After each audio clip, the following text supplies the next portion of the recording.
by email. Safety. Yeah.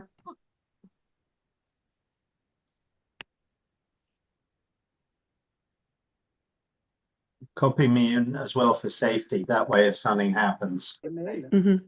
Yeah. We are live on YouTube.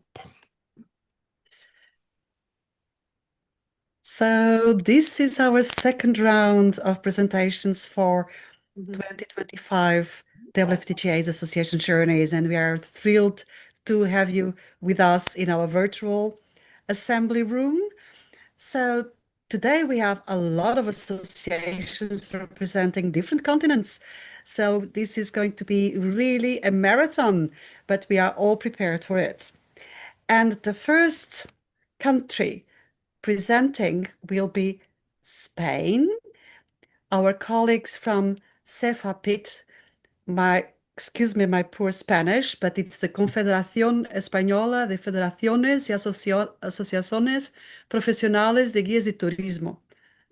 Terrible, so sorry. But we are very happy to have you with us, and the floor is yours. Okay, so hello, everybody. I'm going to share my screen here, I think. Can you see it?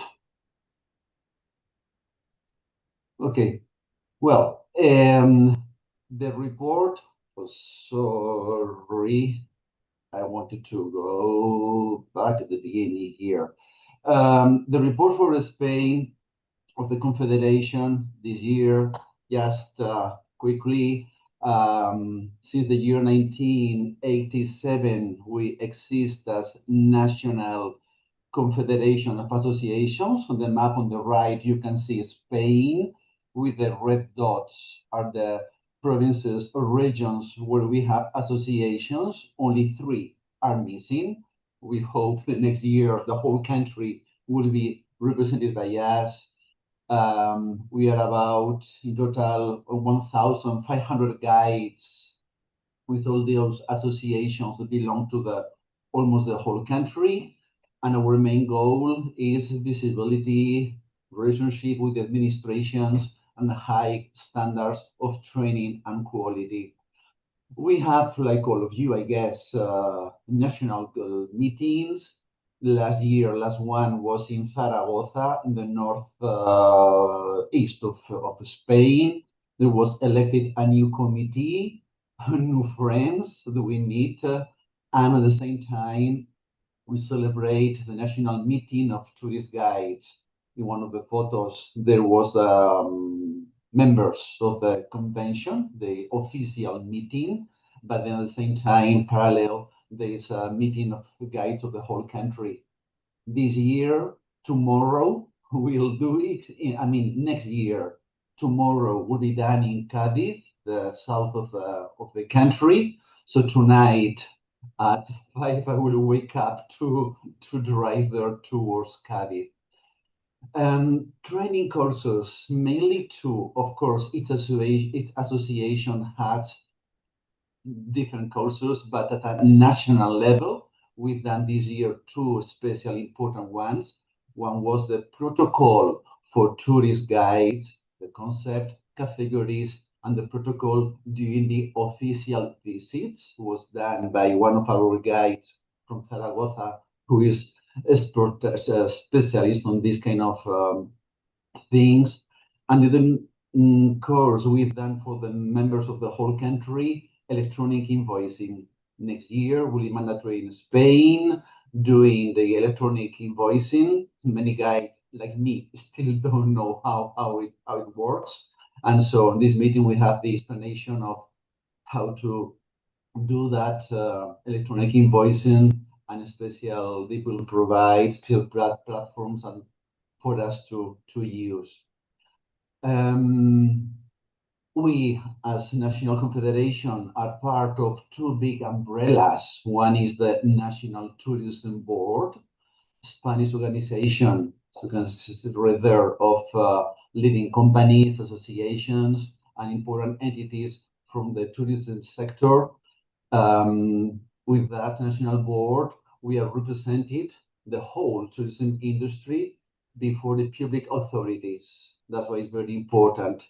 And we are members of the MAIS forum, like ICA, IMEX, or EBTM World. And being part of that forum gives us also visibility in all the touristic enterprises of the country. And like that, we are, as tourist guides, represented and recognized at a national level. This was the last meeting of that MAIS forum. The second person from left to right is our president now, Patricia. It was celebrated in Córdoba. And we have a special agreement at the national level with the national police. The National Police of Spain has a project, well, not a project, it's a plan already called like that, Plan de Turismo Seguro, Safe Tourism Plan. We have direct contact, the committee of CEFAPIT with the National Police. There was made an online presentation of the plan to all the tourist guides with some important details like safety recommendations for tourists, procedures in case of theft, specific security guidelines and recommendations for tourist guides.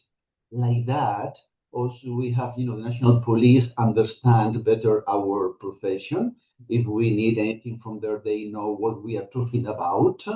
And the next step this year, the department of the National Police on each province or region of the country has already contact with our associations to continue with this project, talking daily with each one of the local associations. And an agreement with an university, International Online University of La Rioja. With this project, with this agreement, first of all, this university has special programs in tourism, art history, and so on. They will have exclusive discounts for us, guides and relatives for those studies. There is some students internships with our associations. And still we're talking about that. Still, by now, the profession in Spain is regulated, but in case of things change, there is a possibility for this university acting as a training quality seal for guides. I mean, like SNATTI in Spain, Portugal has with some with some regions of Portugal, and your association as well, Christina. So we may try to do something like that with this university. And yes, maybe the most important thing was wanting to talk about just in the last 3 minutes, please. Last month, now we are December. Yes, last month there was in Toledo, the city where I'm working, a new municipal ordinance. The situation, like in many of your cities, I know, well, we are in a small historic center, World Heritage Site, narrow streets, 10,000 inhabitants, 3 million tourists per year. Like in some of the photos I show you there, what's the problem? Residents complaining, locals complaining, and the city council, of course, is concerned about that. During the last 2 years, we have an contact with the city council, with the mayor, talking about what could we do, what could be done to solve this problem. And the city hall also talking with all the sectors on tourism and of all the associations of guides. The only one that they were, or not the only one, but all the time they were talking more about this with our association. And the general measures, general rule of to limit 30 people per group, only exceeded groups, some specific ones could be more than 30, but always with headsets mandatory after a certain time at night, loudspeakers prohibited, in certain narrow streets prohibited for big groups, and has been created a local tourism council. There, we as association are part of that. So to develop maybe this ordinance to see what is good, what is bad, and how it can be changed. In the photos on the right, that's the photo of the day when the ordinance was approved. That's me, that's president of our association, that's the mayor of Toledo, and the councillor of the Council of Tourism on that day with the cathedral there behind. And for us, the most important part of this new ordinance is because first the city, the mayor was not thought anything about this, but we have put this in that ordinance. They cannot be prohibited, but we has been made a kind of stops somehow for the free tours. So the free tours since January 1st, that will be the first day when this law will be active. Free tours cannot sell or advertise on the streets. So based on the regulation on advertising and sales in public spaces, the use of objects that attract public attention in open spaces for commercial purposes will be prohibited. The sale of tourism products of the services on the streets also prohibited. And the goal now in Spain by now is to spread this idea to more historic cities in Spain and of course in the whole world. And yes, the last thing, if you talk with any of your administration, city officials, whatever, and they are interested, you can request to me through the email of the World Federation or however you consider the email of our tourism counselor, who is a lawyer, and he would agree to talk with your administration as well in case they want to make something like this. So the idea is to spread this idea everywhere. And that's all. One more minute. Sorry, Christine. No, not at all. You shouldn't be sorry. It was really wonderful to listen to everything that you have accomplished. And yes, I think your counselor will be very busy the next the next few months because this is such a great news that you just brought to us. It's a start, and it's a wonderful start. Thank you so much, CEFAPIT, for reporting. And I would like to introduce the WFTGA area rep to your region. Usually we do that before the presentations, but I couldn't just see Elga in the room before, but she's here now. So Elga, would you mind stepping to the floor and just present yourself and your region? Yes, hello, Christina. Nice to meet everybody. Interesting is what is happening in Spain. I just say it is our dream. It is our goal. We have to head to this direction, to have an excellent relation to the police as well as the measures of Toledo. So I'm Helga. I am an area rep for Spain, Italy, and France, and I'm delegate with Saber for the French Association FNGIC. Today, Saber is the star, not me. I give the floor to everybody. I just am listening to very inspiring and encouraging words. Yes, indeed. So our next presenter, it's from Hungary. It's Eva Caesar. She's representing the Federation of Hungarian Tourist Guides. The area representative for Hungary is Maria. I didn't see Maria in the room, but Maria, if you're there. No, I don't see Maria in the room. So Eva, can you please join us for this year's presentation?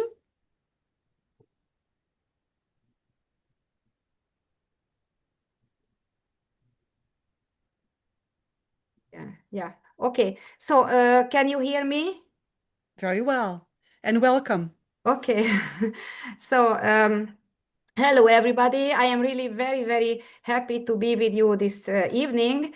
And now I would like to tell you also something about our association. I did not present any presentation now. I will just tell some about our activities. Okay? Is it good? Is it okay?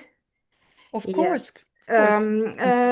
And later, yes, it is a fault of mine. I have had to written it, but I will do it afterwards. Okay, so I will do my report afterwards. So our association is the older one in Hungary because we have two. Tomorrow will be the other association presented with Christina, and Miss our federation is the older one. Okay, so we also have a membership of 220 approximately. Tourist guides, of course, all of them are licensed tourist guides. According to our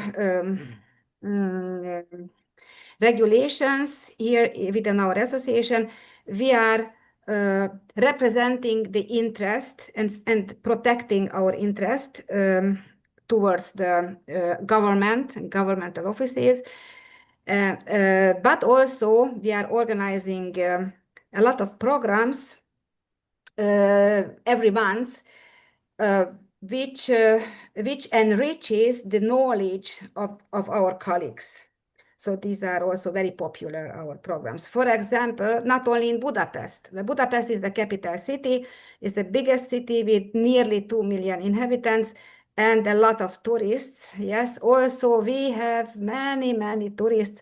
Last year, more than 16 million tourists visited our city of Budapest, and they spent more than 44 million nights in Budapest. Okay, so sometimes we are doing study visits in other cities, like for example, Kecskemét is in the real middle of our country on the Great Hungarian Plain. It's a very beautiful city, and near the city, last year the excavations finished, and the beautiful museum with the area of the excavation was open to the public, and we have been visited that. So we were invited, and we have visited this. This is called the Golden Monastery. The Golden Monastery, it was built originally in the 12th century. So it is from the 12th century. It was really very interesting. That's why gold, because a lot of golden coins and some golden religious objects were found, because it was lying on the crossroads of the traders. So it is a traders road, and so it was a very rich settlement at that time in the 12th century. So it was very interesting. And then we visited also in another study tour Esztergom at the Danube bend, the river Danube, the second largest river in Europe. Maybe all of you know it, probably. It is coming from Germany and flowing through many countries, and then from the north it is turning down to the south, and this turning point is near Budapest, near our city, and this is the Danube bend. It is called like that.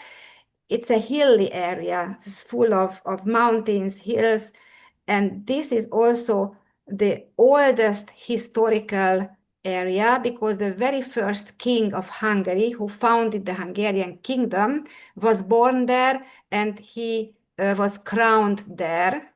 So he became the first king. He was crowned there in Esztergom in the year 1000. And from that time, we have also some ruins there.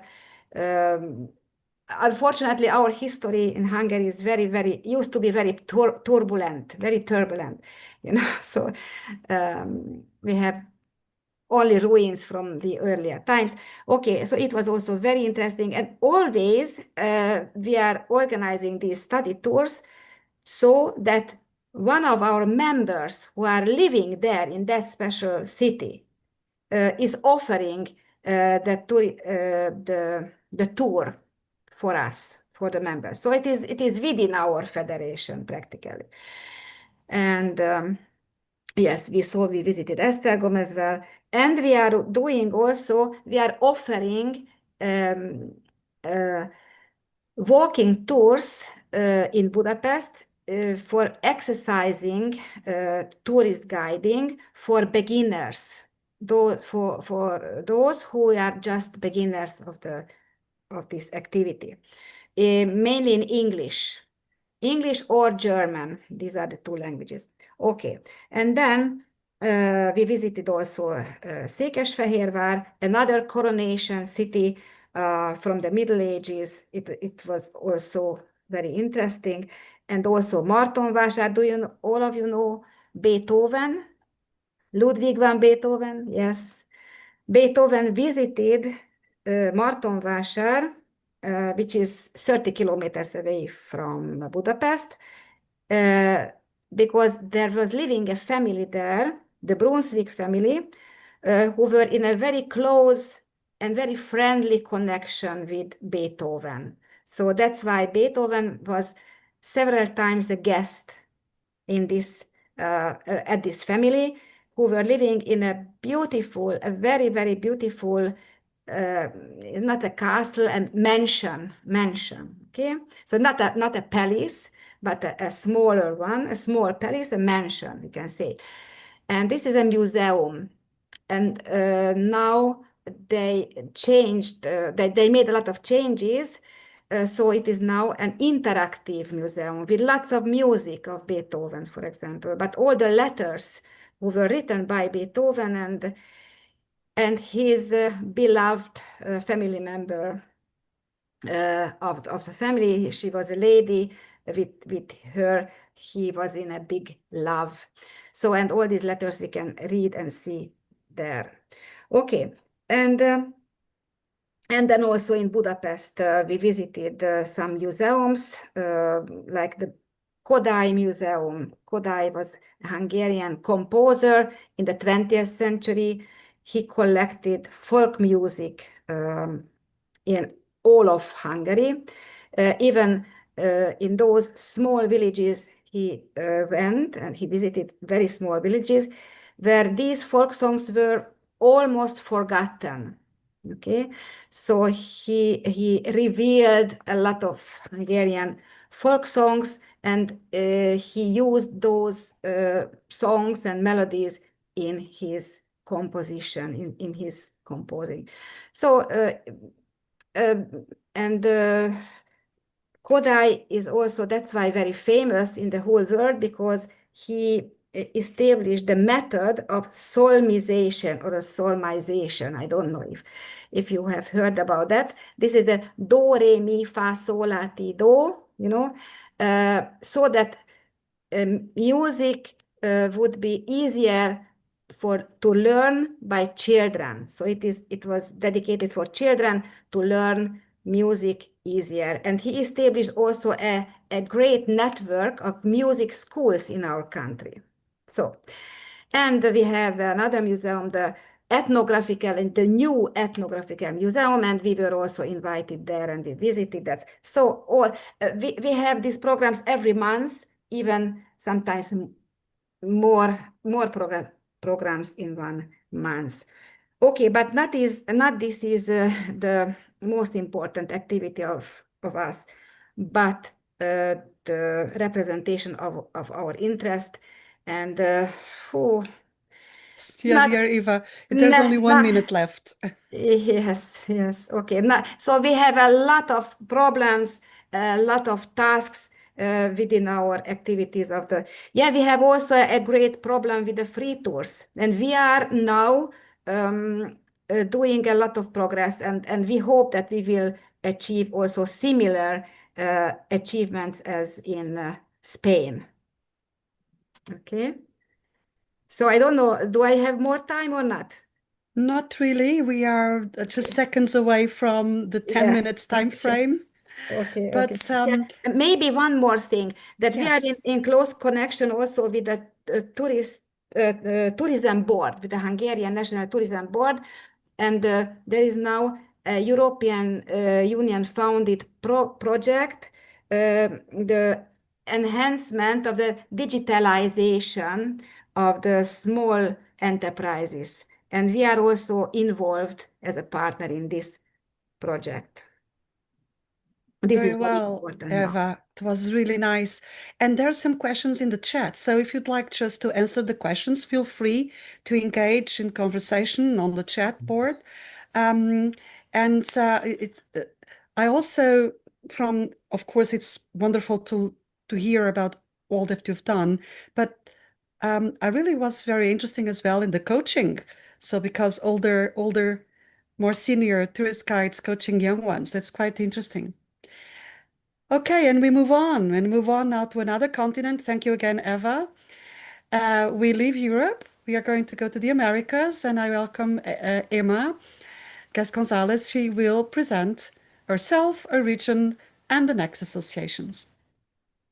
Hi, good afternoon, everyone. My name is Emma Gonzalez, and I'm the area representative for North America, the Caribbean, and Oceania. And today I'll be introducing two representatives from the United States. I am past president of the Guides Association of New York City, and we have wonderful guides associations that are part of not only of the guides are a part of their own associations, of their local ones, but also of the National Federation of Tourist Guides Associations.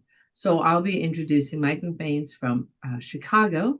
He is president of the Chicago Professional Tourist Guides Association, and he will be speaking on behalf of the National Federation of Tourist Guides Associations, as well as for the city of Chicago. So welcome, Mike. Hey, thanks so much for the introduction, Emma. Welcome to beautiful Chicago, everyone. Local time here right around 11:30 a.m.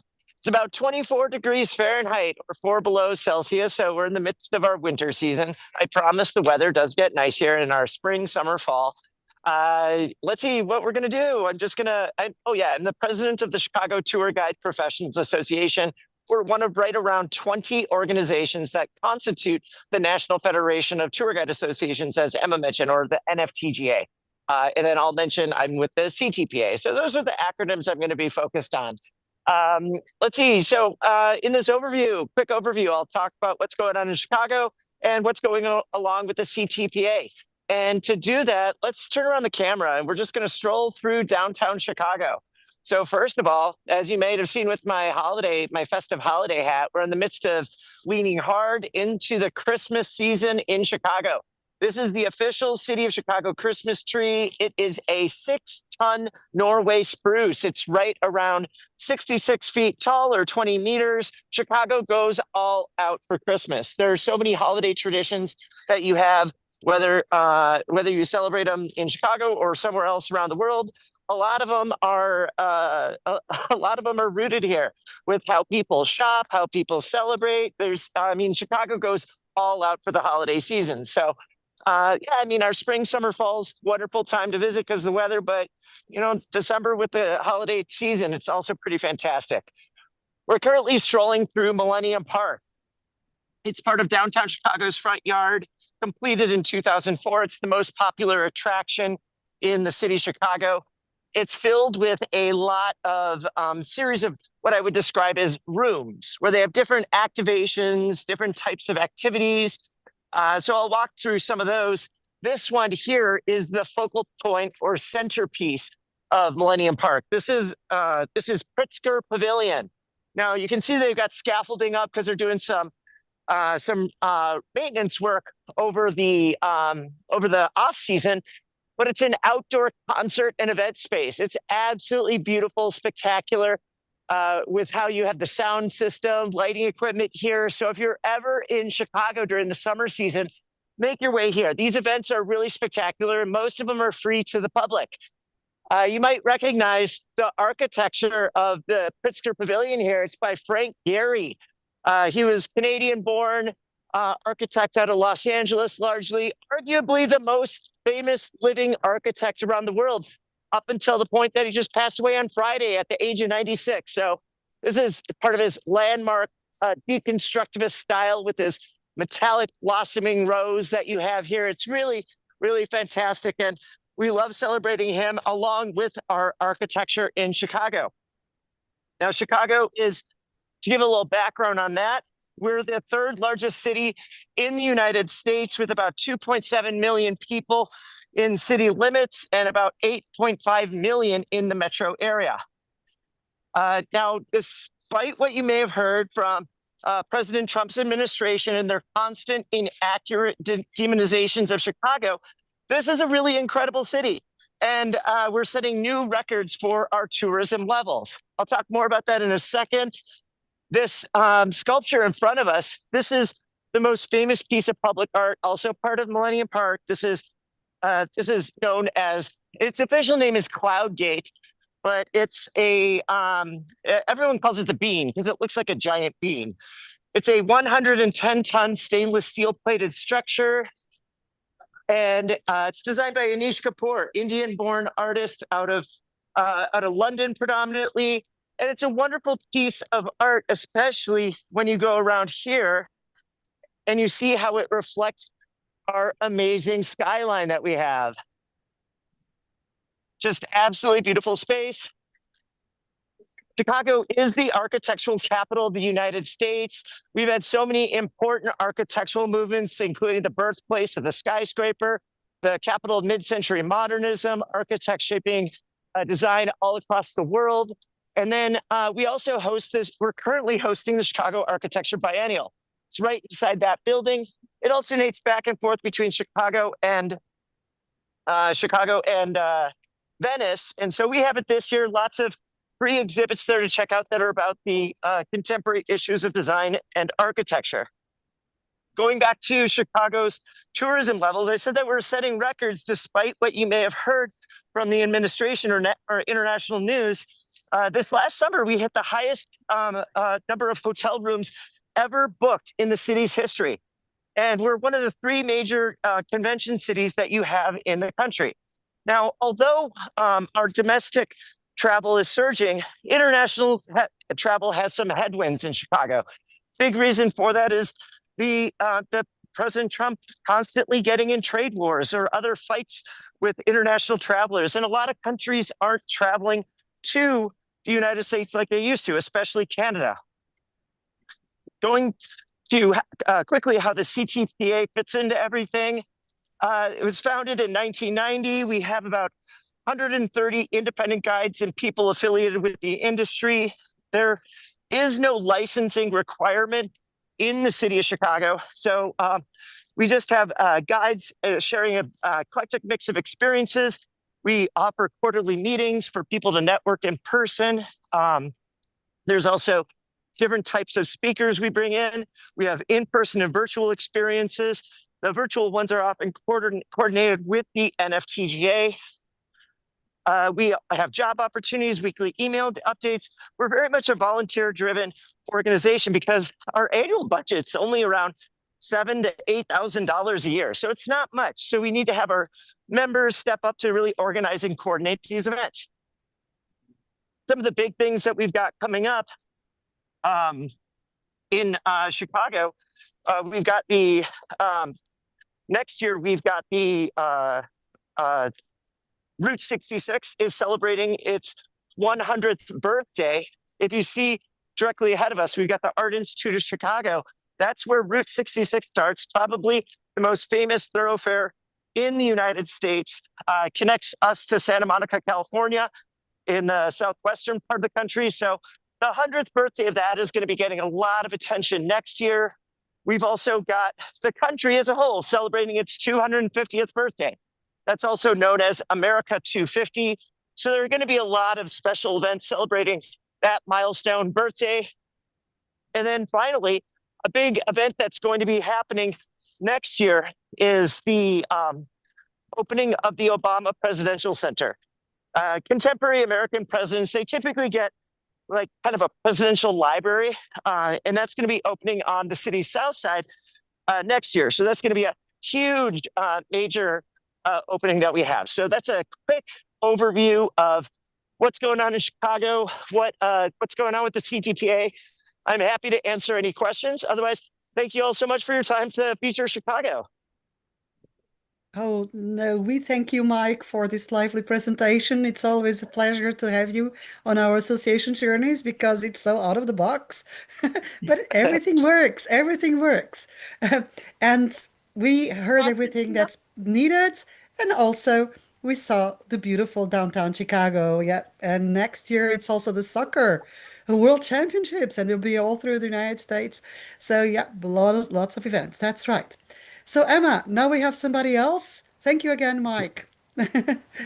Now we have somebody else from the United States, right? Yes, yes. Thank you so much, Mike. That was really great. I love seeing live, tour guides in the wild.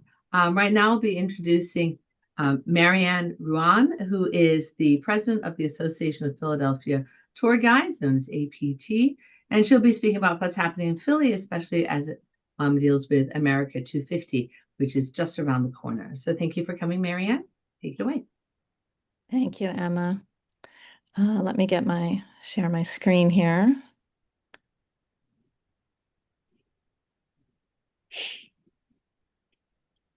Okay, you can all see that? We're good. So I'm Marianne Ruan. I am the president of the Association of Philadelphia Tour Guides, or APT. And I'm here to share our 2025 journey. Really quick overview. In 2025, we had 199 members, 41 corporate, 158 individual. We have 4 membership categories. So one is for individuals for $60. And then we have 3 levels for corporate members. So we have a 1-person tour company up to 4 guides. That's $100. Nonprofit organization, $150. And then a large tour company of 5 or more guides, or a for-profit company, like we have Campo's as a cheesesteak restaurant. They're one of our members. That's $200. For our certification exam, we had 18 people pass this year out of 27 test takers. It's based on our handbook. So the Association of Philadelphia Tour Guides is the only organization in the city that's allowed to certify guides. And we just updated the handbook this year, one of our big accomplishments for 2025, made it more diverse, more inclusive. And certification is offered to anyone who passes the exam, but it's not required in Philadelphia to have certification to work as a tour guide. These are our newly certified guides after our June exam in 2025. Benefits to members, we have a weekly newsletter. As Mike mentioned, we have 2026, 250th birthday of the country coming up. So there's lots and lots of info we need to share with our guides every week. We have monthly hybrid meetings with a guest speaker that are free, several field trips per month that are free or discounted. We offer profiles on our online directory, so people that are searching for tours can look in our directory to find a tour. We do how-to workshops, maybe 4 or 5 times a year for building skills. And then we do a yearly in-depth training program. So we just had ours earlier in November. We had a 4-day training program and more. So our 3 big initiatives for 2025, we had outreach to younger potential guides. We were advocating for Independence National Historical Park, and we wanted to raise Philly's profile in advance of 2026 America 250. So the first one, outreach to younger potential guides.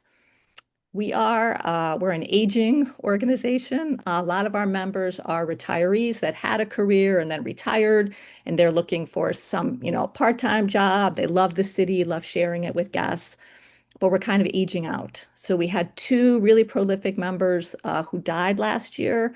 Also one who was a very busy tour guide who retired and moved away. So we're really losing members. So we wanted to replenish our ranks and get some young people, interested in guiding as a career. So we wanted to get these younger guides and then train them. So we went to a college job fair. We had 3 outreach sessions at different local colleges. We offered free membership for college students or recent alumni. Our board members were actually worried, like we were going to get too many people applying. Yeah, we had 5. And of those 5, 2 are semi-active, right? Kind of stayed with us. So a good first year, it's just our pilot program.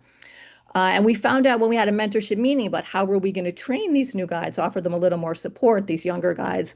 We found that our new members who maybe weren't college students or recent alumni also wanted mentorship.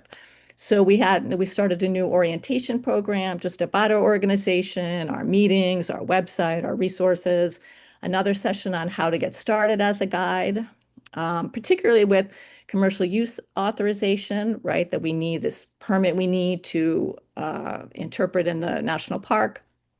Also insurance, things like that, just best practices for getting started. We did a mentoring happy hour so that veteran guides could meet with some of the newer guides in a social, informal setting and share advice and answer questions. And we did shadowing. So we had about a month. We had 7 or 8 tour companies who were willing to allow our new members to shadow their tours for free. So really generous of them. It was a really great opportunity. You can see the upper photo is at our local college job fair, and then the lower one is at one of our outreach presentations at a college. So our second big initiative was advocating for Independence National Historical Park. This wasn't something we had in our playbook, but the change in presidential administration made it necessary. So there was an executive order by our president to restore truth and sanity to our national parks. And what it came down to in Philadelphia, so if you don't know, Independence National Historical Park, that's where Independence Hall is, where the Declaration of Independence and the Constitution were argued, debated, discussed, voted on, and signed. So really important place for our country. And that's in Philadelphia. And the Declaration was signed in 1776. So 2026 is the 250th anniversary for the birthday of America. And, a lot of people are going to be coming to Philadelphia.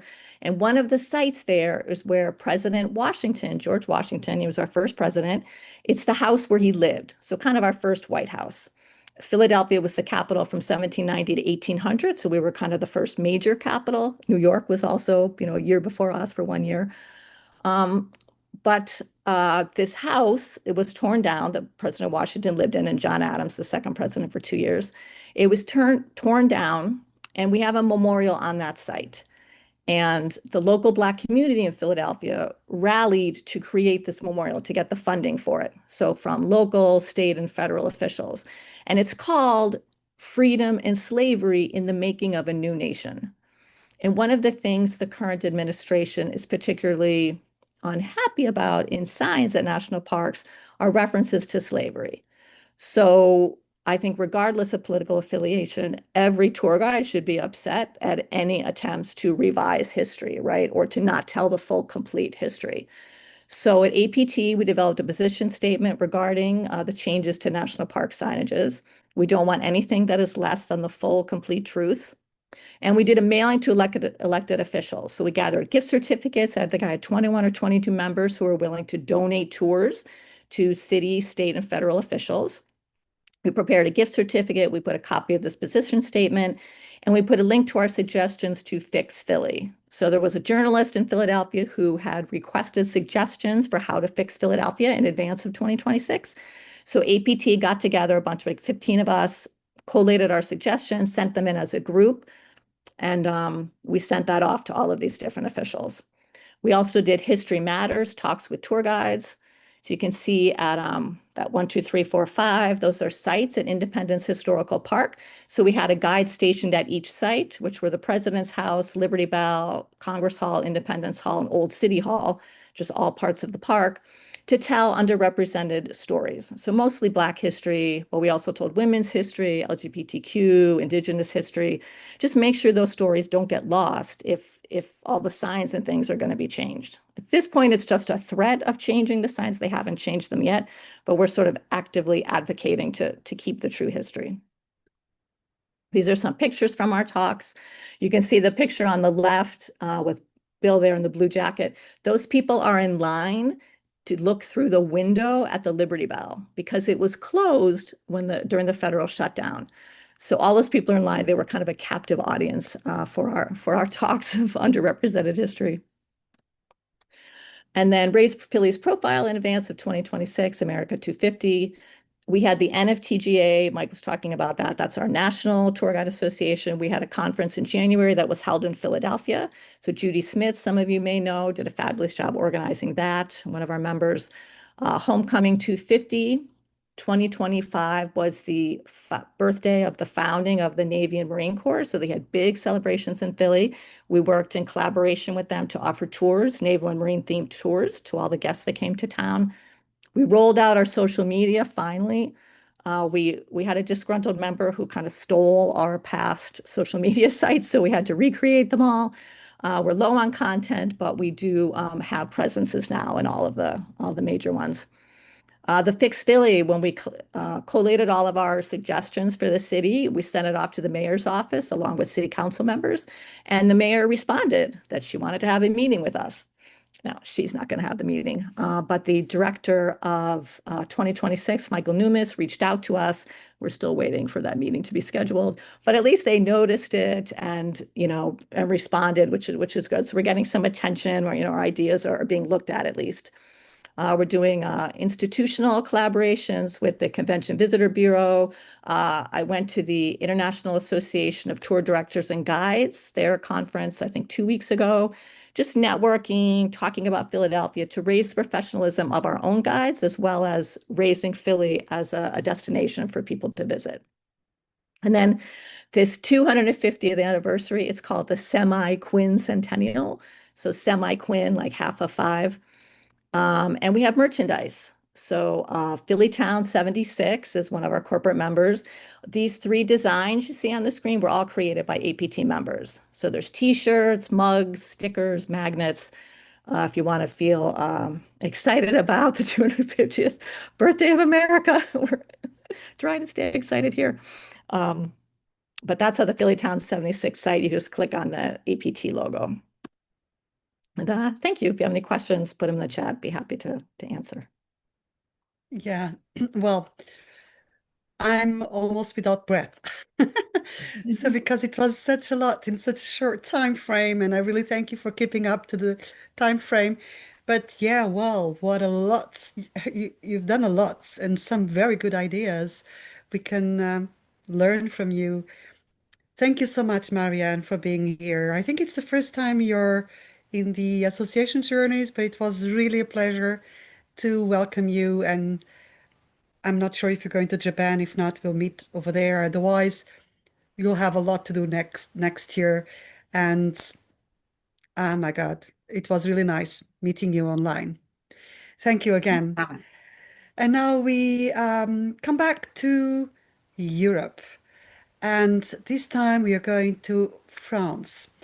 And we have 2 area representatives for France, but because Saber is going to present, I'm going to call Elga to present the French.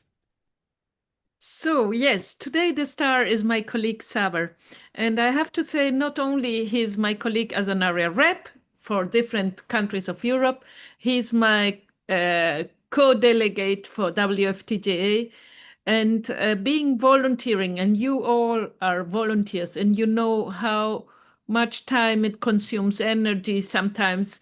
It is such a pleasure to be able to say, Saber, we should present Fédération. I am too tired. Do it. So Saber said, yes, I will volunteer. I will present FNGIC. Saber, I'm so proud. The floor is yours, and yes, go and present our federation. Thank you, Saber. Thank you, Helga. Thanks, Christina. Hello, everybody. My name is Saber Hassan, and I am a co-delegate with Helga for the French Federation of Tourist Guides in the WFTGA. So let me share my screen with you to start.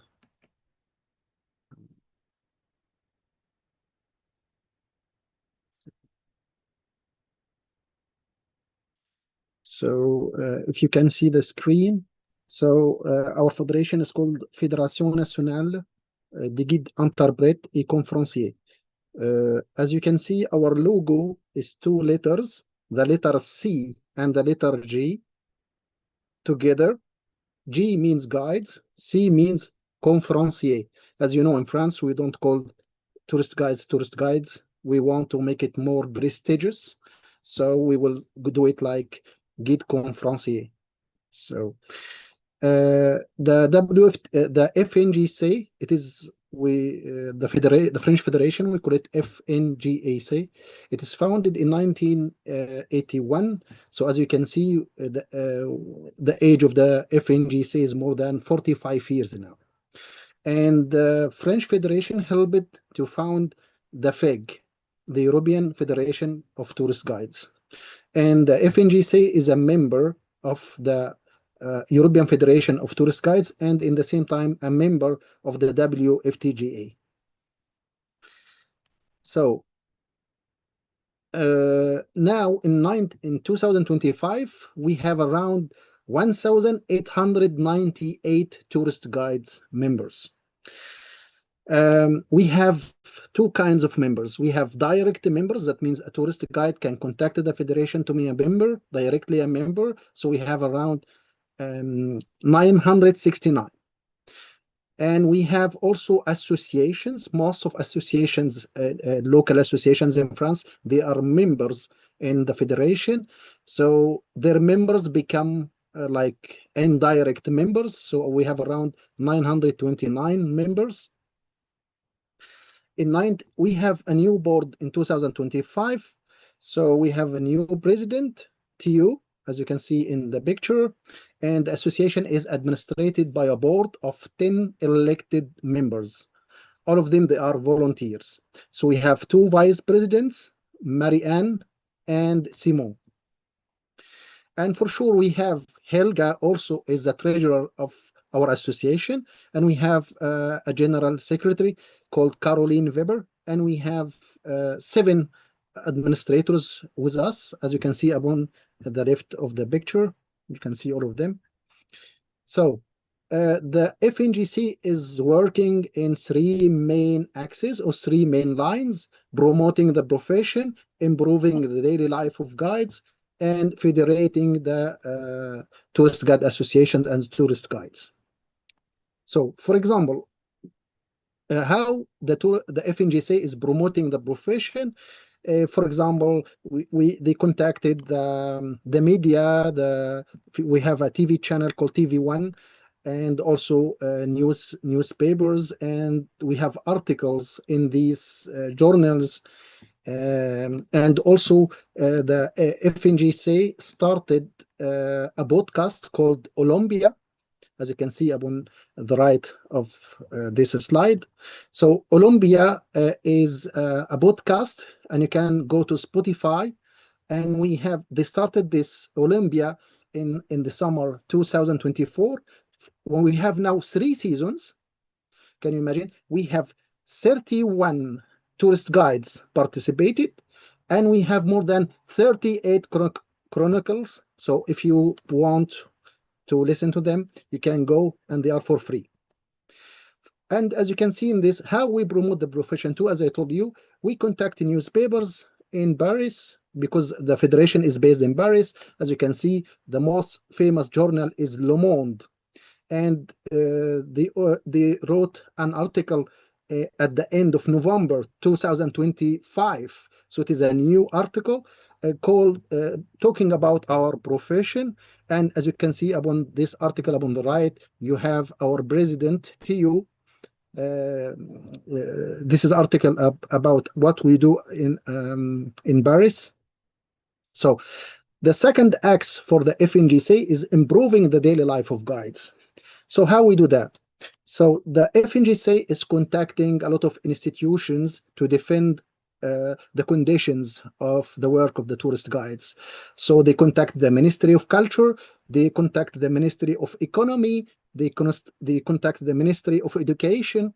To do all of that, you can't do that alone. That's why we have different committees. We have a committee contacting the Ministry of Culture. We have a committee to contact museums like the Museum of Louvre.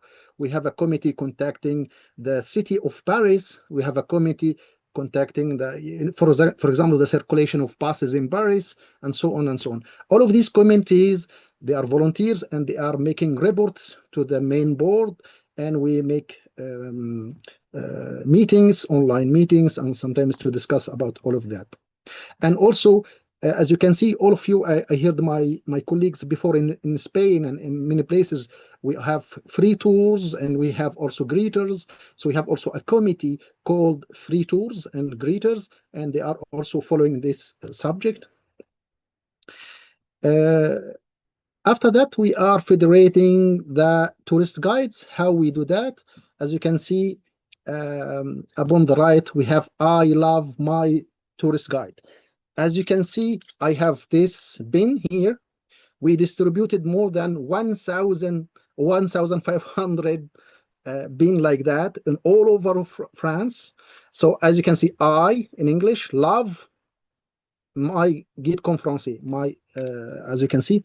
So they wrote here, I wrote here, they distributed more than 3,000 pages. Anyhow, so we try to make awareness among all over France about our profession, what we are doing. In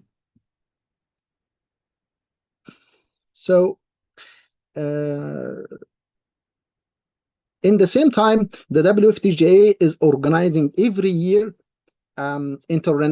interregional meeting for tourists, for all the associations of tourist guides members in the federation. And this year, the meeting was at the end of November in Lyon, in the city of Lyon. And Helga participated in this meeting. And unfortunately, I was not able to go. And so this picture, for example, it is a picture behind a Christmas tree. It was during the first day of this meeting. So it is a meeting of 5 days, I think. So all these associations, they meet and they discuss together about their issues, problems, their future, the challenges meeting tourist guides all over France. And at the end, they conclude for a result about that. And in the same time, the WFTGA also try to find this meeting to collect also the prices or the rates of tourist guides all over France. And they made like a survey for all of these rates, and the WFTGA published these rates. It's like indicators for tourist guides, so they know what is happening in the north and in the south, the east of the west, concerning the rates. So in the same time, the WFTGA is very, the FNGIC is very active in the internet. So we have a page, Facebook page, as you can see. They changed the main page, and it is called FNGIC. So you can find us in Facebook and also in Instagram. So if you follow all the updated photos of our activities, you can find it in our Instagram account, and you can just find us with FNGIC. And we have also a YouTube channel, and this YouTube channel, you can find all the episodes, as you can see here. And so thanks a lot for your attention. And as you can see, my name is Hiran Helga, and we are co-delegates for the FNGIC to the WFTGA. And you can contact us. Here you can see the address of the FNGIC, the phone and the email. And we are also available in Instagram and Facebook and everywhere. I wish I am in the time. Okay, thanks a lot. If you have questions.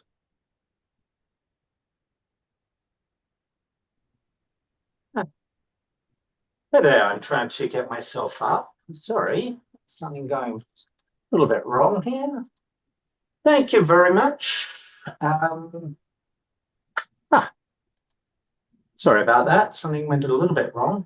I can't spot my... there we go. Very good to see everybody. Great to see a load of whole new faces. And again, I think big congratulations to Christina, Marika, and team area reps for putting this together. I am helping a little bit, sitting at the back, trying to spotlight people, but also it's my pleasure to actually get around to introduce people as well. So, we've got people from all over the world. I've just got to find the next person somewhere hiding here. We have Francis from South Africa. Hello, Francis. Francois, looking through the wrong part of the glasses. I always love talking to somebody and then trying to read what books they've been reading. You've got an amazing collection of books there. When I go to somebody's home, I don't open the closets, I look at their book collection. So, Francois, thank you for taking the time out of your day. And I am going to hand over to you. I just removed my spotlight. You've got 10 minutes. Thank you. Right. Thank you very much for the opportunity. So, my name is Francois. I'm representing the NFTGA. I'm actually, NFTGA South Africa. Apologies to the one in the USA. We are the National Federation of Tourist Guides and Affiliates, and I'll explain where that comes in. Basically, South Africa has got a wonderful variety of activities for you. So I'm going to share my screen so that you can see the PowerPoint presentation, if I can get into it. Oh, what does this say? Open system settings. Okay, I don't know, can you see my screen at all? Hello. No, we can't. Share. Sorry. Can you see it now? You cannot. Sorry. Oops. Okay, that's not. You know why? Give me 1 second and make sure that you are a co-host.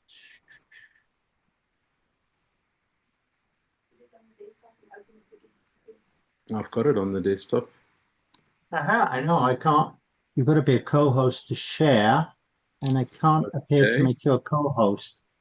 Does that mean I need to log out and log in again, or do I get more than 10 minutes? No. Could I ask one of the other co-hosts, would you mind dropping as being a co-host? So I can make Francois a co-host, please? I've done it. Francois is now co-host, but I think it's co-share. in a way that everybody can share. Okay, let's try again. Okay.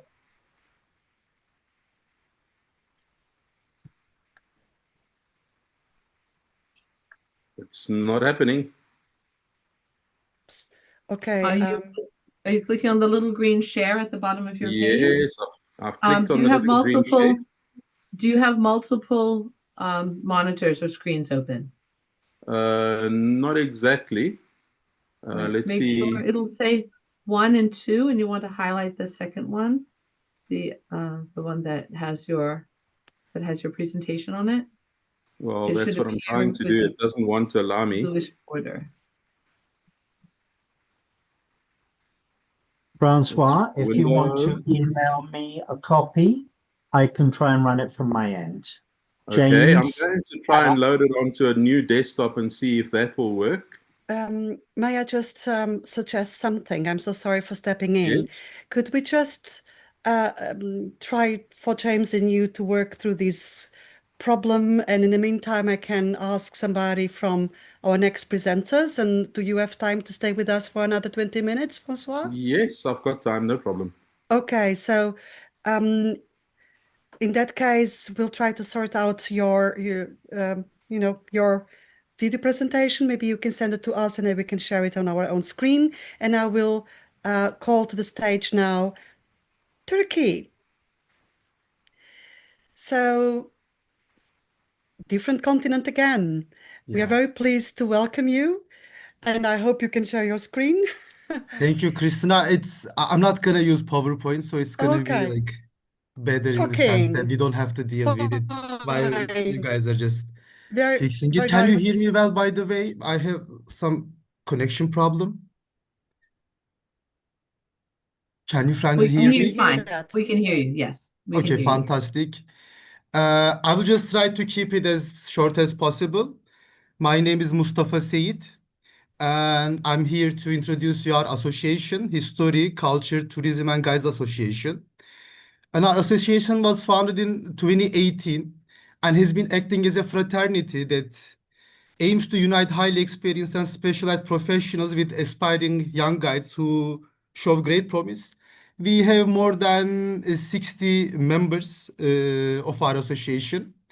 And our mission goes beyond serving our members. We also strive to reach out to non-member young tour guides and contribute to elevating the overall standards of tour guiding in Turkey, especially considering the fact that there is like a demise of our rights, the rights of tour guides in Turkey, especially in last couple of years. In line with the events we organize every year, we also engage in a variety of projects aimed at fostering intellectual growth and enhancing the storytelling abilities of our tour guides here. Our goal is not only to keep our members engaged, but also to offer them opportunities to exchange ideas, explore new possibilities, and stay updated on the latest trends in the sector.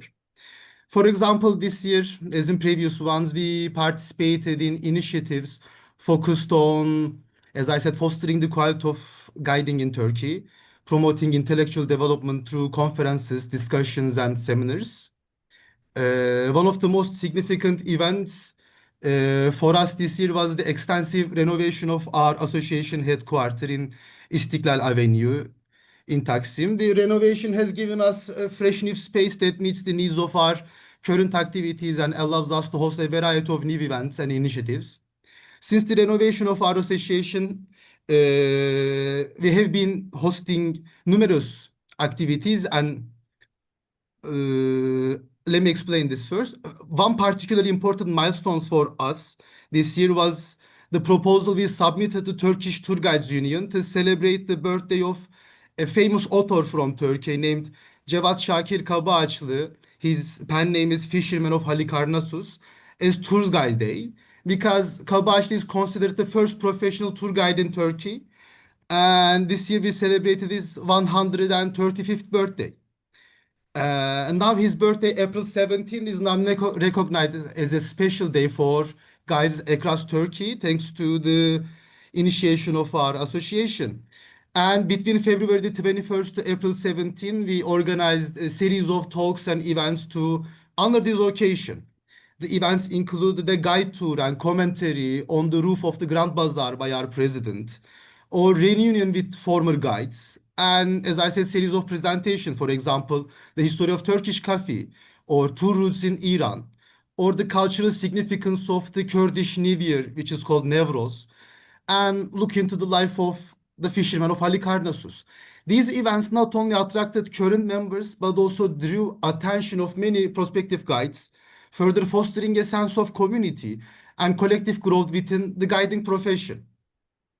And as I mentioned earlier, the association's mission is not only to provide opportunities for current tour guides, but also assisting the development of the candidates.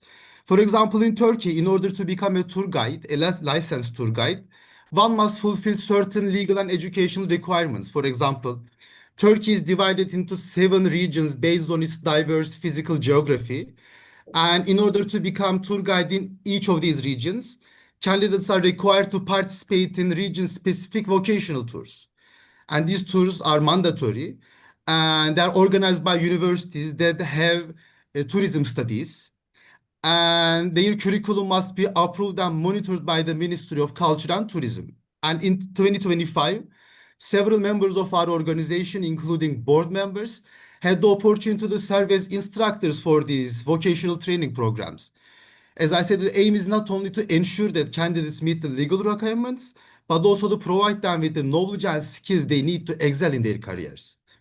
By providing professional training to these new guides, we are actively contributing to the tourism sector in Turkey and ensuring that the standards of tourist guiding will rise by each generation. Also, we publish an annual journal which is called Microphone in Turkish, and it was a printed magazine. However, in response to the decline of print media and the shift towards the digital platforms, we decided to make some changes, and our annual magazine, instead of being published, it was released online this year. And articles prepared by our members were shared on the magazine's website, allowing for greater reach and easier access for all members. This year also saw a significant political activity within the Turkish tourism guide community, especially the elections held in Istanbul Chambers of Tour Guides, as well as our umbrella organization, the Turkish Union of Tour Guides. Our association took the opportunity to visit the newly elected board members of Istanbul Chamber to offer our congratulations and discuss potential collaborations. And in terms of collaboration, we also visited Yıldız Palace, which opened its door to public after almost a decade of extensive restoration. Our president, Hasan Barış Partal, met with the officials responsible for the project to inspect the restoration work and discuss further potential projects in tourism and heritage management. And beyond our internal activities, we also welcomed external organization to our headquarters. For example, this year, there are two tour guide initiatives. One is the Association of Future Tour Guides and the Turkish Tour Guides platform. Both of them focus on fostering the new talents in the field. Both of them are initiated by young tour guides. And we allow them to host their series of events also in our venue. And they also presented various topics like life and teaching of Rumi or the history of Sufism in Turkey and other culturally rich subjects. These sessions provide an opportunity for both current and prospective guides to learn from each other and enhance their tour guide techniques and intellectual levels. And unfortunately, not everything has been positive this year. As I said, in last 2 years, there is a demise of the tour guides' rights in Turkey, especially the change in the law. Now people who don't speak a foreign language are allowed to become a tour guides too. And the second saddening event was an alleged attack to the newly elected president of Ankara Chamber of Tour Guides. This incident shook our community, and our association issued an official statement condemning the attack. We stood in solidarity with all those who face violence and discrimination, and we remain committed to advocating for the safety and well-being of all tour guides, regardless of their locational position. As with every year, we continue to foster, as I said, the sense of community among our members by holding regular meetings and gatherings at our headquarters. In addition to our routine activities, we took the opportunity during the busy summer season to celebrate religious holidays in our headquarters, Eid al-Fitr and Eid al-Adha. These gatherings allowed our members to connect and see each other while their programs were completely occupied by all the tours in the summer. But at least we gather together, spend more time, and keep in touch. Thank you so much for listening. If you have any question, I would like to be happy to listen. Thank you, Mustafa. No, there are questions in the chat if you'd like to answer them, because we are trying to keep this going. Otherwise, we'll be here until tomorrow morning.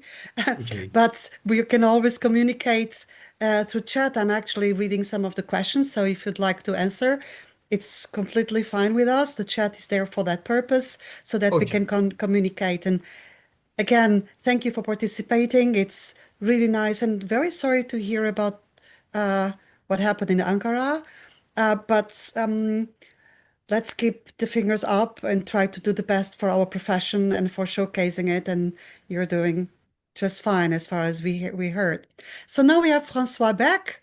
I hope we all hope that the technical issues are gone. Otherwise, just talk to us and just present South Africa.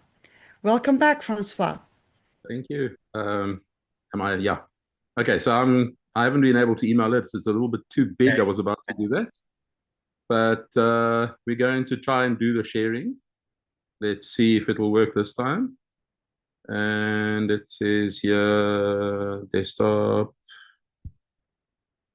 Google Chrome, screens. Okay.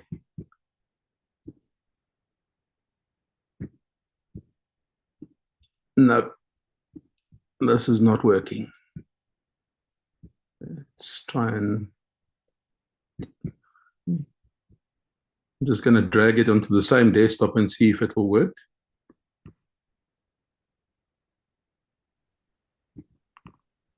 And if not, I suppose I'll have to talk through.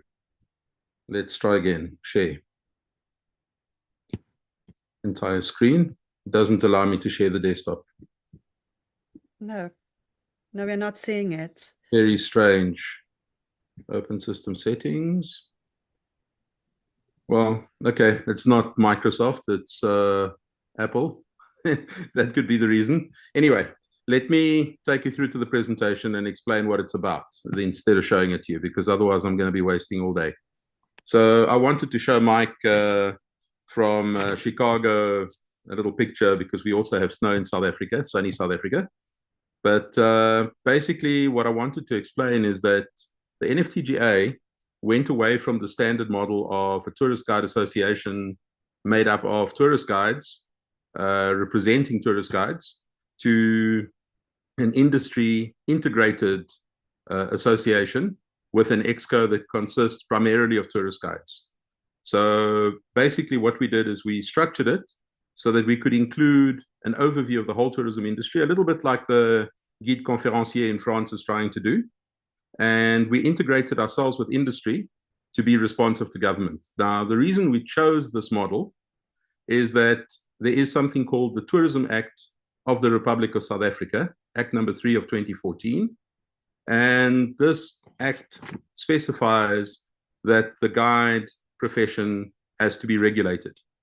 And it is illegal to act as a guide. So I've heard a lot of people complaining about or mentioning free tours and greeters. Well, having regulations that prevent that doesn't stop it from happening, believe it or not. It depends on the degree of policing. So what we have is a highly regulated setup, which is created by government, but because it is ineffectively policed, it actually makes it easier for the unregistered or illegal guides to operate, and it puts impediments in the way of the registered guides who have to stay ahead of this curve and maintain their registration. So in South Africa, we have what we call site guides, we have regional guides, we have provincial guides, and we have national guides.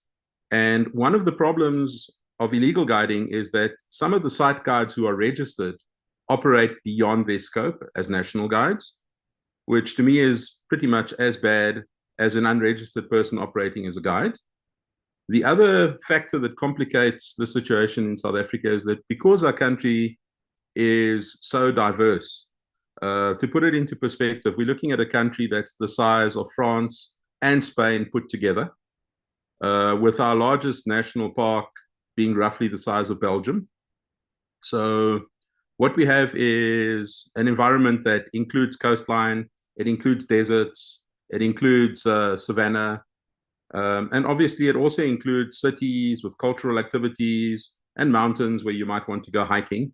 So we have 3 categories of guides. They're classified as nature guides, culture guides, and adventure guides.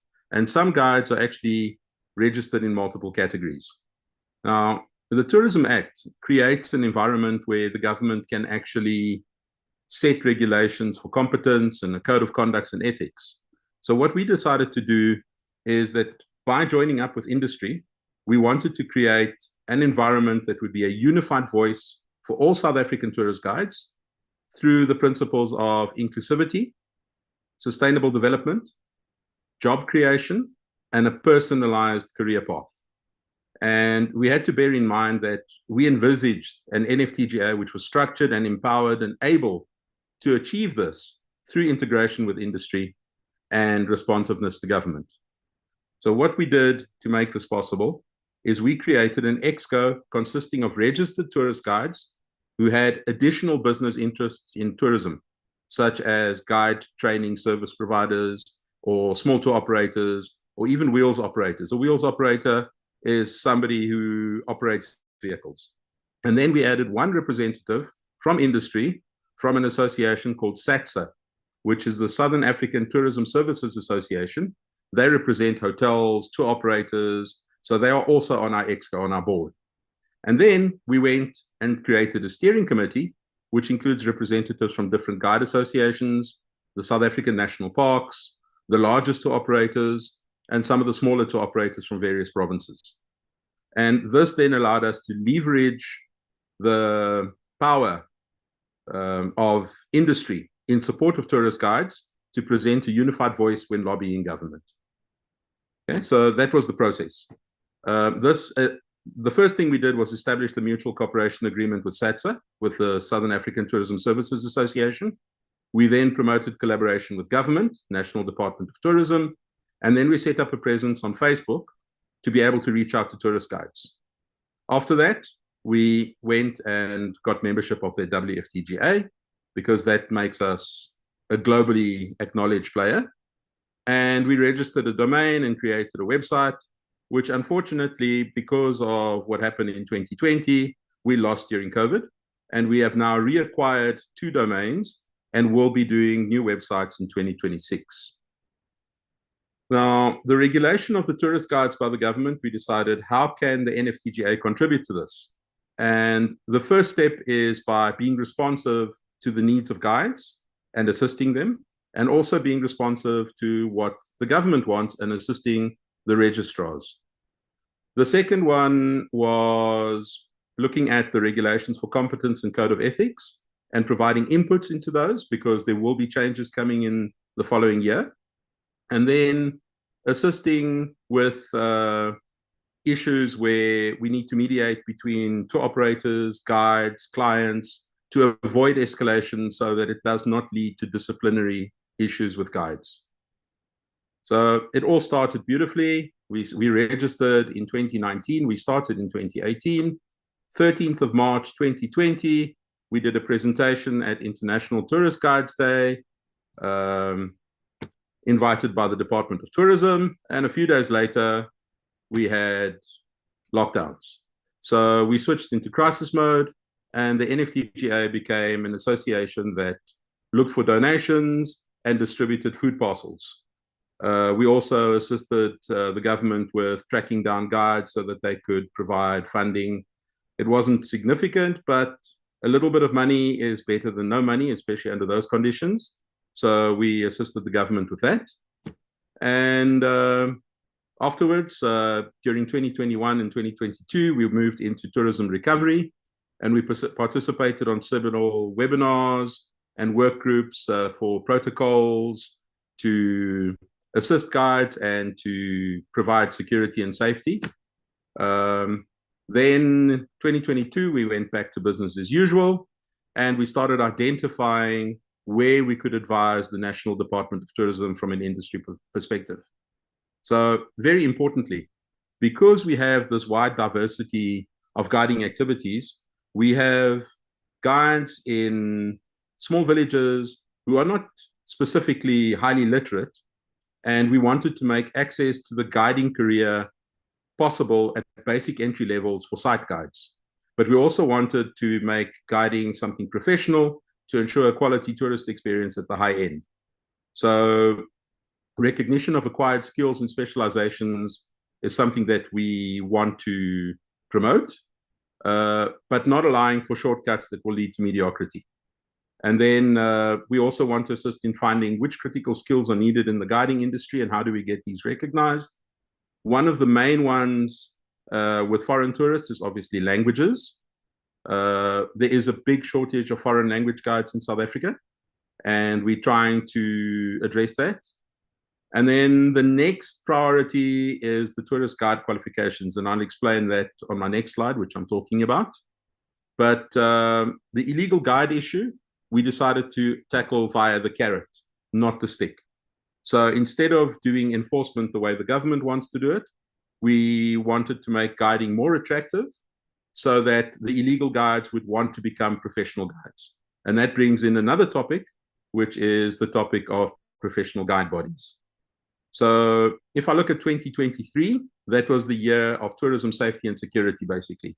We were involved in several meetings with government, with police, to look at tourism safety strategies and also communication, how to communicate and have people available that can assist. For instance, a foreign tourist has an accident in the car. Who can we access in that area quickly to respond, to assist, to translate at the hospital? So those were some of the things we put in place in 2023. And that was in conjunction with SATSA, the Tourism Services Association, and the Tourism Business Council of South Africa, which is where the big operators that are part of our steering committee fit in. Then we looked at the guide qualification, because there is something in South Africa called SAQA, the South African Qualifications Authority. All qualifications are accredited with them, and the current guide ones are expiring. Actually, they have expired, which means that we will no longer be able to train guides for the foreseeable future. So together with other players in the industry, which include an association called FNGIC, the Field Guides Association of South Africa, SIA, the South African Adventure Industries Association, we wrote motivation to government to extend some of these programs so that we could continue with training and bring in new guides. I believe somebody earlier mentioned that guides are getting older. That's not an exclusively American or European phenomenon. That is something that happens in South Africa as well. The experienced guides are mostly in their 50s or older, and there are very few young guides joining at the level that is required. So we need to make it more attractive. And for that, we want collaboration with private and public sector, and obviously to create jobs and to professionalize the industry. So continuous professional development, CPD, is one of the focus areas that we started talking about in 22 and 24. So we've said... May I just step in, because this is beautiful, but we need to keep to the time frame. So if you could... Okay, how much longer do I have? You already 12 minutes from the 10 minutes that we usually allow, but okay. Please, because you had all these issues, so just conclude, but it has been really great. Thank you. All right, I'll do it quickly. So we've been participating in the mapping sessions with education to create the new qualification that will come in. And we have teamed up with the Field Guides Association, who are now officially converting into a professional body. They will be the professional body for nature guides and culture guides. And the South African Industry Association has just recently also registered as a professional body for adventure guides and the adventure industry. So between the three of us, we would like to bring together this whole idea and make it work. And I'd like to mention that the Field Guides Association for GASA is also a WFTGA member. And SIA, the South African Adventure Industry Association, has applied to become a member, and we will be supporting them, as will FGASA, in the application to become WFTGA members. So we would like to have 3 WFTGA member associations in South Africa. I think that concludes everything. Oh, Francois, again, an inspiring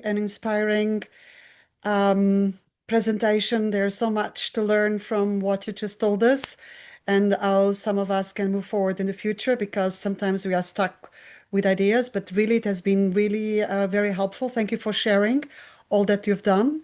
And so sorry about the it's a pleasure. technical problems, but we'll definitely keep in touch, and we would like, WFTGA likes to expand to other continents. So, yep, just if you know any more people in Africa that wants to join, we are all open for business in WFTGA. Thank you again so much, Francois. Okay.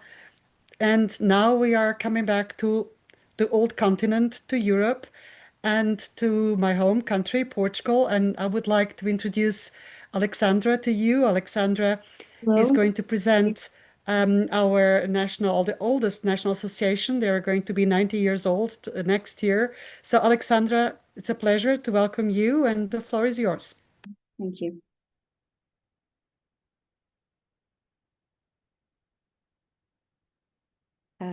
Okay, seems like the issues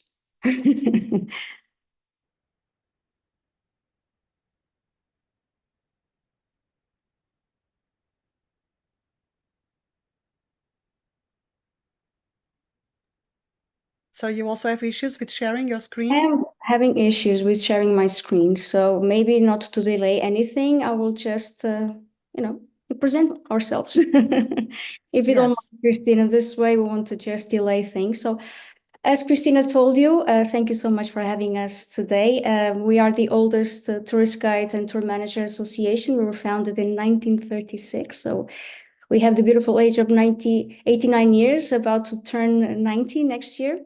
Currently, we have about 450 members, and we are national and international representations. We have with the WFTGA and the European Federation of Tourist Guides Association as well. So I will go through the highlights of the things we have done this year. We concluded we always have national, every year in January, the exams for national and regional guides across multiple cities. Last year we had, this year, 2025, we had 55 candidates, 38 became accredited. So it's a nice number, both national and regional. About something that was mentioned here many times, also in Portugal, the legislation has changed in terms of becoming a guide. So it's not mandatory to have a license, a certified at least credentials, even though we have to be licensed, obviously, but no credentials. And this way, the SNATTI decided to, with the national tourism authorities, with their schools of tourism and hospitality, to be part of some courses that they give people to become regional guides. Of course, that they have a narrower scope of intervention, regional, like Porto and north of Portugal, we have different regions, but the purpose is to make them, is to turn them into certified guides into the area they are actually guiding. So it's a way of having people on board with us. We also went through heritage and social media campaigns throughout. We are very, very active on social media. We have things like Visit Portugal with a Certified Tourist Guide, or Did You Know? Little curiosities, everything to promote cultural awareness. We participated in the National Tour Operator meeting at Ajuda Palace and Royal Museum. We also we celebrated, of course, the International Tourist Guide Day. This year, we had a tour day event in Idanha Nova and Naturtejo, which is a UNESCO Global Geopark, with visits all over the region: Idanha Velha, Monsanto, Penha Garcia, so in the center of Portugal. Alongside with the Estoril Higher Institute for Tourism and Hotel Studies, we took part on an event on religious heritage, everything to celebrate, still in the scope of the International Tourist Guide Day. And also professional networking, Together We Rock, promoted by the Hard Rock Cafe in Lisbon.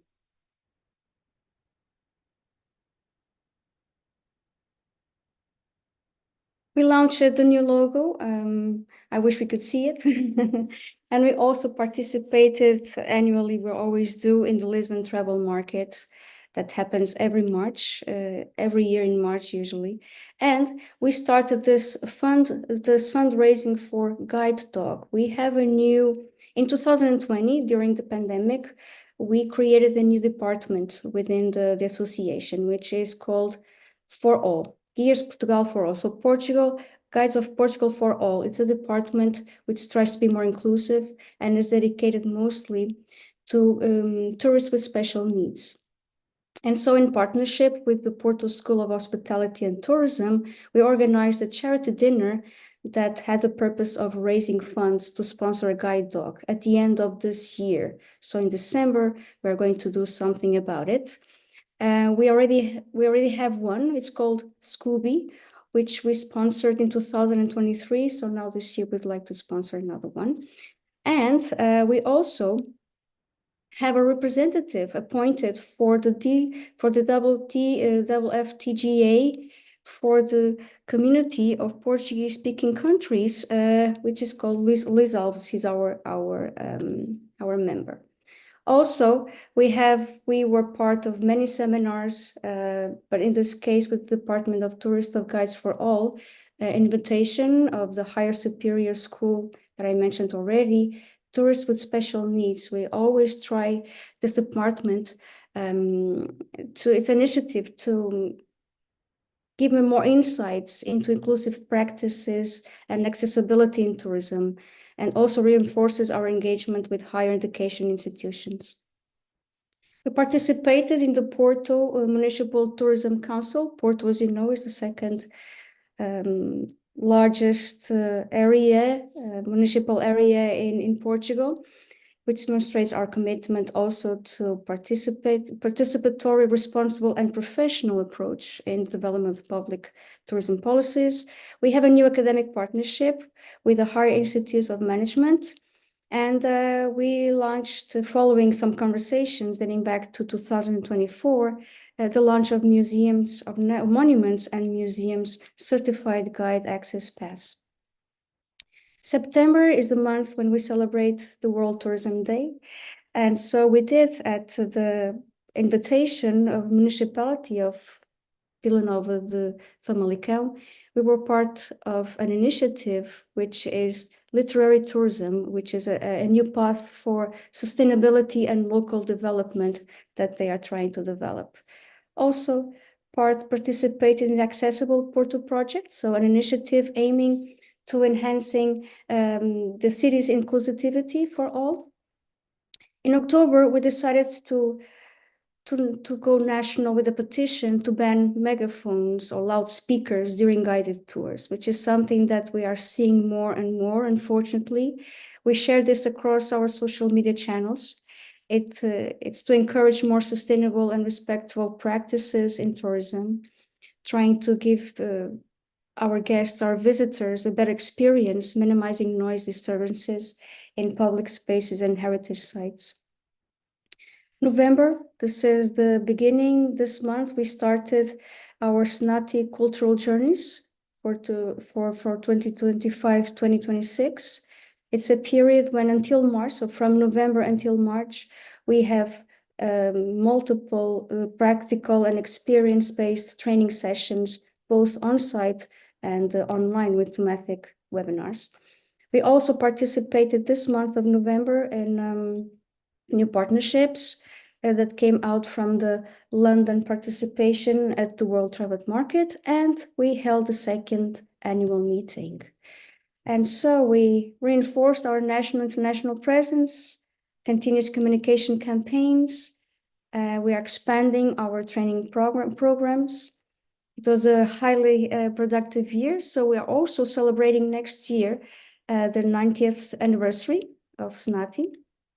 We are celebrating it here in Porto, and we would like to invite you to be part of our celebrations. It will be also our annual FEG convention, which we are part of, and we're going to have it. We're going to have it here in Porto, and I would like also to invite you over to be a member and to be part of our celebration. So thank you so much, Christine. I hope I didn't go beyond the 10-minute frame. Thank you so much. No, you did. You did, Alexandra. You did just fine. And of course, very happy to hear about the your year's journey, which has been very full. I'm aware of that, and now, of course, everybody is as well. So thank you again for your participation. Always very nice to see my colleagues. And now we are going again to a very, very different area of the globe, and we will close today's session with Latin America. And the first one on stage will be Peru. Right, so Patricia, are you there?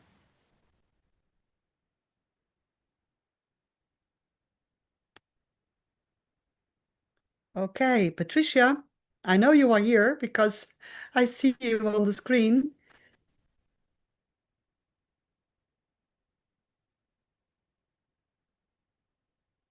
Okay.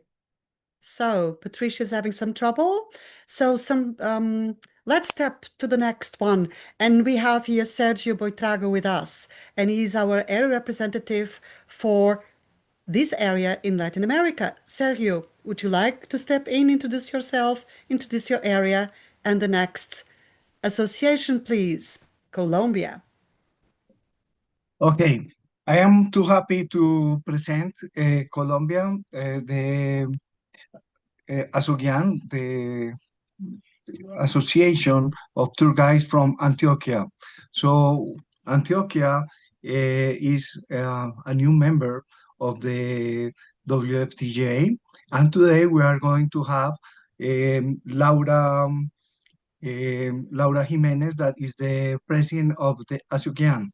So Laura, the floor is yours. On mute. Okay. Okay. Thanks, Sergio. Hello, Cristina, everybody.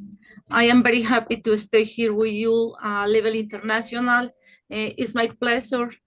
And I think to present ASOGUIAN, our association. I am Laura Jimenez, president of ASOGUIAN, Antioquia Tourist Guide Association. Wait a minute, please. Wait a minute, please. We are seeing your screen. What is ASOGUIAN? What is ASOGUIAN? ASOGUIAN is the Association of Tourist Guides of Antioquia. We have 60 members for different parts of Antioquia. Our history. ASOGUIAN was founded on March 21, 1991. We have 60 associations, yeah. The members on Conférenciers since 2010, the new members of the WFTGAs. I'm very happy to stay here. We are happy to be with many desires to work together to better guidance. We conferred in 2024, formed a tourist guide council of Antioquia in July 2024. Hoy, eight entities, Cotelco, Anato, Asobares, Asohost, Gastronomic Tour, Asoeventos, Go Explore, and ASOGUIAN. Where is located? It's very important where is located. We are in America, in South America. Our handlers are in Medellin, now at the city of Eternal Spring in the department of Antioquia, Colombia. Our capital is Medellin, yeah. Our comment, ASOGUIAN was born with the purpose of sharing knowledge about the most emblematic destination of Antioquia, Medellin, and Colombia. We have got trainings in religions, tourism, in natural tourism, in cultural tourism, etc., etc. Challengers. In challengers, we have formalization of the tourist guide profession. We have been working from all the mayor's office and the entities to have professional guides so that they are all formal and we don't have pirate guides. I don't love high pirate guides. In the other point, social and professional recognition. Since our association, we have been carrying of different words especially with all the tourist union. We are so that we are professional recognizing is very important for us. The other entities recognize us with the unions, yeah? The other point is continuous updates. Every week, we are in continuous and totally free training and coursing that help us improve for our profession more and more every day. This is the more important for us. Strategic alliances. ASOGUIAN, we are continually looking for alliance to strengthen tourism, to strengthen our guides. In the next slide, I show you some of the alliances. We have the important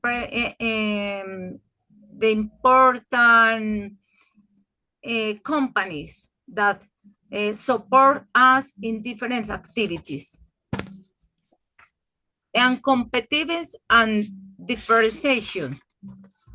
We are at union, we are family, we are the competitive of guidelines, and we stand example of winsome and human warmth. This is the example for our alliance. For example, very important, Gobernación de Antioquia is very important for us because it's the mayor. Alcaldía de Medellín is the same. Cámara de Comercio, Fontur. The other alliance is Cotelco, Asobares, Confama, Asojos, and others. This point is very important for us because it's a matriz. In our shaming, ASOGUIAN, in alliance with the Colegio Mayor de Antioquia, carried out of a study of the fees of the guys in Antioquia. From this analysis, a matriz was developed, was later present at the national level, where it was very well received. In this year, 2025, we have continued with the matriz project, but in Colombian level. Before, we have it in the Antioquia level. Now, I will be in the Colombian level. We are doing in union with the Colegio Mayor de Antioquia, with Conférenciers, and with the Vice-Ministerial. We plan to continue with the project because it's very important for us, because are the matriz say our costume for the every guide. There you have to code which you can scan unless the difference in Antioquia. It's an example. Continued professional training. In continual professional training, to develop this training, we carry out 5 trips using professional guides who are expert in the topic choice and the destination. On the next slide, you will see some photos of our educational audience. For example, educational salvation, these are the different activities that our association do. This is in Sonson. It's a place near to Medellin, 4 hours more or less, or 3-4 hours more or less, when the ASOGUIAN stay and learn about the region. We assist to different events, for example, assist on different events and stay in different events, okay? During the year, we have different events which we celebrate, we participate, for example, in ANATO. ANATO is a international fair eyes. The held in Bogota in the month of February. International God Day. Year after year, we have been celebrating in every day with greater enthusiasm. Obtain great participation from the guys. Many of our audience use this celebration.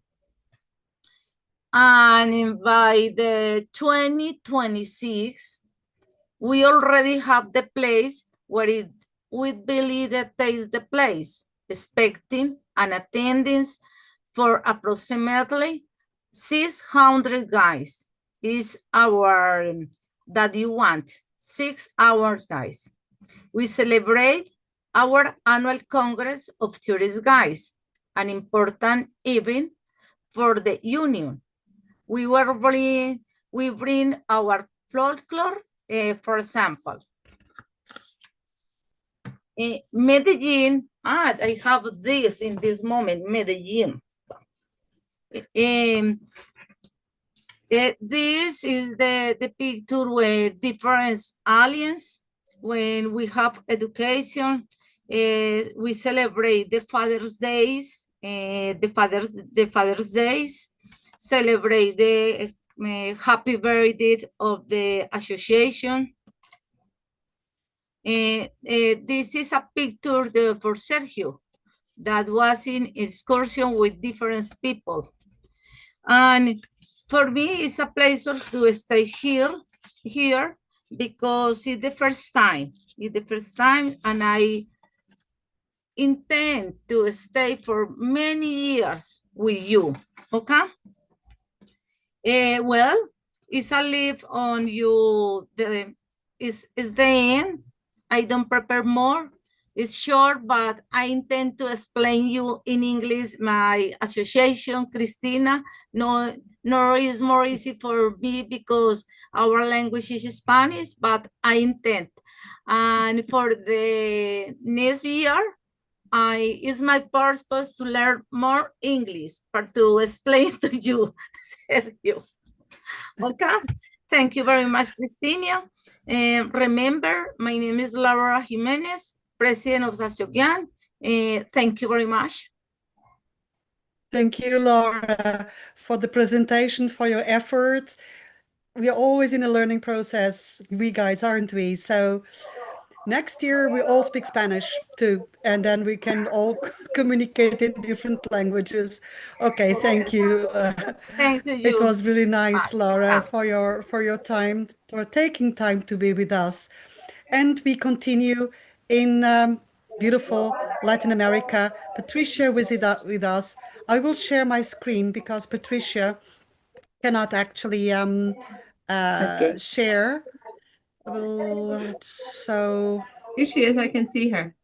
Yeah, she's here, but she cannot share her screen. That was the problem. And now I need, so I think it's there. Patricia's presentation. Yes, it is. Right. Yes. So Patricia, whenever you want me to move on, just say move on. And welcome. Okay, no problem. So sorry because I couldn't open my camera before. And as I told you, I'm in a meeting today. So for me, it was a little bit difficult to be with you today. Okay. So as you know, I'm a representative for Central and Latin America. We work together with Sergio and Emma. So nice to see all you here. Okay. Then about the Association Journey 2025 for ASGIPA. As you know, Peru, my country, is a very big country and is one of the most important tourist places in the world. So here in Peru, there are more or less 12,000 tourist guides. And here in Arequipa, in my city, we are 1,000 guides. In Peru, the profession is regulated, so we must have a certificate to guide. It's important to be inscribed or registered in the place. Here you can see the city. This is my city, Arequipa, is one of the colonial cities in Peru. And you saw before, Arequipa is situated in the south of Peru, in the south next to Cusco. And the red color that you can see is the province of Arequipa. So, as I told you, I want to talk about my association. During the year, we had some celebrations, no? The International Tourist Guide Day that we celebrate with a hike going to the Valley of Chilina. A group of guides were there, and we had the opportunity to see the nature and also the beautiful landscapes of the city. It's next. And also, this was finishing the hike. We had a lunch, so it was very nice to share with colleagues. Here in Peru also, we celebrate the National Tourist Guide Day. And for this occasion, the 12th of July, we were invited by the government of Arequipa. So many guides receive some gifts from them.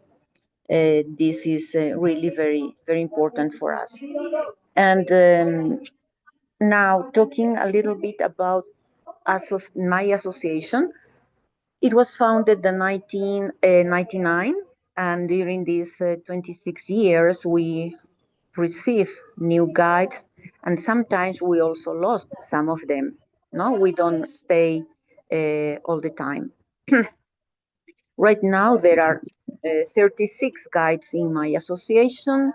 The guides speak English, French, Italian, German, and Portuguese.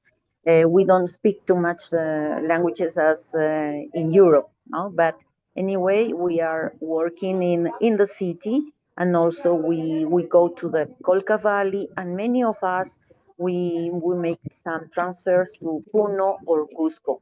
As I told you, this is very near to Arequipa. This year in Arequipa, we had a meeting. We had a meeting with the board, and the president told us that each guide must form part of the 8 commissions to work during the 2 years of work. Discipline, some trainings. We also have some projects, the team of culture and sport. So we have to share with all of our colleagues. Then we also have every Wednesday, the first one, please. Every Wednesday we have a conversation between us. So each one must choose a topic, and we talk about that. The other one. Sorry. We talk about a topic concerning to tourist guide. Then the travels, we made also some travels to different places and many visits in the same city invited by different organizations. The month of September, that is our anniversary. Yeah, we had a very nice dinner. We celebrate as a family, and it was also very nice to receive some recognitions from the board and some authorities. And something that is really sad for us is that at the beginning of the month of October, we lost our honorary member. Mr. Angel Pajuelo, who was a teacher of many guides, not just in ASGIPA, but many guides of the city were students or pupils of this good professor. Then something that is very important for us is to mention that ASGIPA is part of the Ente Gestor. Ente Gestor is an institution that was formed between public and private organizations in Arequipa. And during the vote, ASGIPA was elected to be part of the Ente Gestor. So the only association of guides here in Arequipa is in this board. No? So this is more or less about the objectives that we get, the goals that we got this year. But talking about the challenges, I think is almost the same as everywhere in the world. No, you know, informality. Informality is a big problem for us. There are many people working as guides, but they are not guides and they are not licensed. They don't have the permission, but they do it in the same way. There are also many foreigners that come here and work as guides, and this rest the work for the official guides. No? Then, as tourism is a very sensitive sector, we have problems with political issues. During this year, there were some of them, political issues, some roadblocks, many manifestations of people. So guides, we must find solutions to continue doing our work with the tourists. Another thing is the economic problems, no? Because there are many guides that don't want to pay the contributions that they must pay. So this is a little bit about ASGIPA and this association. Thank you so much for hearing me.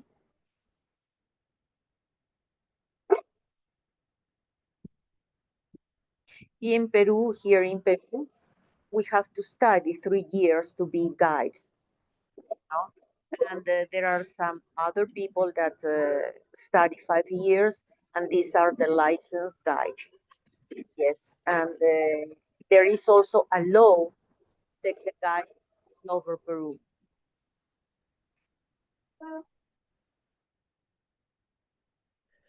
So, Patricia, and thank you again for participating, because you are one of our regulars and you have been our area representative for many, many, many years in your region. So we cannot ever thank you enough for all that we've done for the Federation, and always we hope to see you in Japan. And this concludes the association journeys for today. We have been in many different parts of the world. We have listened to our colleagues, guides from South Africa to the United States, Latin America, Europe, Turkey, of course, also within Europe, but so many different challenges, but actually all the same. And we always face the same. Yes, the same problems, and maybe together we can face, we can face with some optimism solutions for the future. So it has been very, very constructive and informative. I cannot, in behalf of the WFTGA, thank you enough. Also, our representatives that have been with us today, Saber and Helga and Emma, and the other ones that were not present in their regions, but they were also present here. Thank you again. It has been a real treat to be with you. And tomorrow, don't miss the third and last sessions of our association journeys for 2025. Thank you. Gracias. Merci. Turkish, I don't know. Thank you. Thank you, Christina. You're welcome. Thank you, Christina. Bye. Bye-bye. Bye-bye. Thank you so Thank much, you, Christina and Christina. everyone. You're welcome. Thank you, Christina from New York. This was wonderful. Bye. Obrigada, Bye-bye. Thank Thank you. you to everyone. Nada. Good afternoon. Yes. Have a nice week. Good afternoon. Good evening. Thank you so much. Thank you so much. And I wish you a nice evening. At least in Hungary, we have evening now. Yes. Yes, it was Yes. very nice to be with you, and it was very useful as well. Okay. Thank you. Thank you. Goodbye. Goodbye. Thank you from Sweden, also from Stockholm. I look forward to seeing you soon. Bye-bye. Tomorrow. Thank you. Yes. Bye-bye. Bye-bye. Okay, I'll close the session now. Bye-bye, everyone.